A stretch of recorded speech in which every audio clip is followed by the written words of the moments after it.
आपने अशोक की बात करी, तो या रोमिला थापड़ हो गई या फिर जो भी मार्क्सिस्ट एक आइडिया, जो मार्क्सिस्ट हिस्टोरियंस है वो ये चीज पोर्ट्रे करते हैं कि जो अशोक था वो कलिंग के बाद उसने अपना रिलीजन चेंज किया था। एंड जब हम ये काउंटर आर्ग्यूमेंट प्रेजेंट करते हैं कि अशोक ने कलिंग के पहले इस चीज को किया था या बुद्धिज्म को अडॉप्ट उसने पहले ही कर लिया था, एंड वो हिंसा वाली चीज उसकी कंटिन्यूटी में चलती है, तो इस चीज को हम कैसे प्रेजेंट कर सकते हैं? लाइक उसमें हमारे पास कोई कंक्रीट प्रूफ या कोई सोर्स जिसको हम पढ़ सकते हैं या कोट कर सकते हैं? देखो, अशोक के जो स्क्रिप्चर्स हैं उन स्क्रिप्चर्स में अशोक अपने आप को किस प्रकार से प्रेजेंट कर रहा है, एक तो ये, और दूसरा ये मतलब ये ऐसा क्या है कि हमारे पास बहुत एविडेंस अगर नहीं भी है तो क्या इस बात का कोई एविडेंस है कि कलिंग युद्ध के बाद वो बुद्धिज्म अपना रहा है? इस बात का भी कोई एविडेंस नहीं है ना। जैसे हम ये कह रहे हैं कि मनुस्मृति, अब मनुस्मृति के कई सारे वर्जन्स हैं, राइट? Yes, sir. तो हम ये एक्सेप्ट करते हैं कि बहुत सारे वर्जन्स हैं और अलग अलग वर्जन्स में अलग अलग चीजें लिखी हुई हैं, राइट? और ये लेफ्ट के स्कॉलर्स भी एक्सेप्ट करते हैं, राइट? वैसे ही स्कॉलर चाहे किसी भी अलाइनमेंट का हो, किसी भी तरफ अलाइंड हो, वो ओपन टू एक्सेप्टेंस होना चाहिए।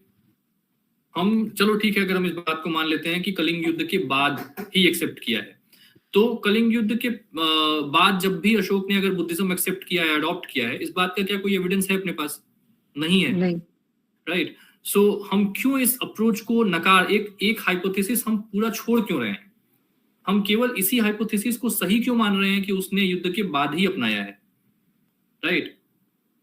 दूसरा, ये जो अमात्य वाली बात मैंने आपको बताई कि अमात्य किस लेवल तक का सर्वेलेंस करेंगे, इसके तो एविडेंसेस हैं। स्क्रिप्चर्स कौन से स्क्रिप्चर में है ये मैं अभी ध्यान नहीं आ रहा, तो मैं आपको ये थोड़ा सा रिसर्च करके मैं भेजूंगा कि कौन से स्क्रिप्चर में है जिसमें अशोक ने ये लिखा हुआ है कि उसके अमात्य लोगों के घरों के भीतर भी जाएंगे। और ये आवश्यक इसलिए है क्योंकि सभी लोग जो है धर्म का पालन करें। हाँ, यहाँ ये जरूर मानना चाहिए कि अशोक ने सबको बुद्धिज्म ही मानना है ये लिखा नहीं है कहीं। यस, अशोक ने धर्म का पालन करना ऐसा लिखा है, राइट? लेकिन वो एक्चुअल प्रैक्टिस में क्या हो रहा होगा we don't know. Plus even if it was right to the words with the terminologies कि सबको अपना धर्म पालन करना चाहिए, तो भी अशोक का सर्वेलेंस कितना है लोगों के घरों में? आज का राज्य भी नहीं कर सकता इतना सर्वेलेंस, जिस लेवल का सर्वेलेंस अशोक कर रहे हैं, right? So history is based on hypothesis. और जैसे हिस्ट्री में एक बहुत बड़ी समस्या ये है कि कोई भी इतिहासकार ये क्लेम तो करता है कि वो बायस्ड नहीं है, लेकिन कोई भी व्यक्ति जैसे ही सोचने लायक होता है वैसे ही बायसनेस उसके अंदर आती ही आती है। तो being free from the biases has been the biggest challenge for any historian, be it any right wing और लेफ्ट विंग हिस्टोरियन, कोई भी विंग हो, वो चैलेंज तो आता ही है इस बात का कि भाई ये किसको सपोर्ट करना है, अपोज करना है।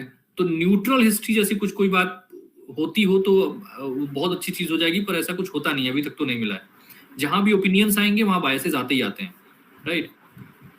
प्रॉब्लम यहाँ ये है कि the historian that you named, Romila Thapar, if she claims about anything about Ashok की जो स्क्रिप्चर्स मिले हैं या अशोक के समय के जो भी स्क्रिप्चर्स हैं, वो जिस भाषा में है उस भाषा का ज्ञान नहीं है उनको।